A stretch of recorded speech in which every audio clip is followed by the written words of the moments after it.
Bedsheet. Bedsheet? Halata lang. Ito na. Pero alam niyo po, meron biblical principle. Yan. So anong ating itatanim? Yun ang aaninin. Yan ang ating Akin po. itatanim. At sabi parati ng ating mga kababayan ay sana all. So ito proposal natin sa NBI, sa Malacanang, at saka sa DOJ. Ano yan? Investigahan niyo yung Southeast Asian Games 2019. House and lot. World Championship.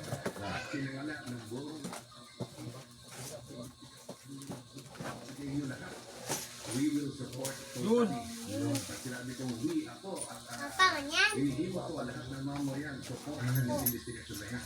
Yan. Tapos, Ano eh? naman, sa unang aming mga kasama na ngayon ay nasa minority, investigahan naman namin ang flood control. Ako na yan. Ayun, ang magandang hamon. Bukan ito dyan sa Dubai ito. Sabi nyo, napakabata naman talaga eh. Maliban na kung bibigyan ng ibang malisya, ng ibang kulay na naman, ng mga detensyon ng administrasyon itong hamon na ito ni Senator Alan Peter Cayetano. Nga, o sige, susuportahan ko yung pag-iimbestiga ng Malacanang, ng NBI, ng DOJ, susuportahan ko kayo. At hinihimo ko ang sambayan ng Pilipinas, suportahan natin sila sa pag-iimbestiga sa 29